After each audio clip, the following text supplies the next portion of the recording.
Oh, pre! Oh, pre, musta? Musta ka na? Eto, okay lang, pre. Kailan ba day off mo? Etong darating na linggo, pre. Naku, tamang-tama. Pumunta ka sa bahay namin. Yung kapitbahay ko dito, bagong dating galing sa ibang bansa. Pare, ang puti, ang sexy, ang ganda pa. Oh, yes. Bata pa yung edad dun, mga parang 29 years old lang. Punta ka rito sa ligo, pare. Papakilala ko sa'yo. Tamang-tama sa'yo yun. Pass muna ako sa ganyan, pre. Bakit naman? Ako, pre, nagtataka na talaga ako, Classmate na kita nung high school hanggang college. Hindi pa kita nakitang nanligaw o nagkaroon man lang ng girlfriend. Pare, ikaw ba'y nai-inlove o ano? Na-inlove naman, pre. Manhid ka lang. Manhid ka lang, pre.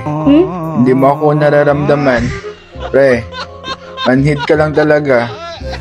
Matagal na akong may gusto sa'yo, pre. Manhid ka, pre. Pre, andyan ka pa ba?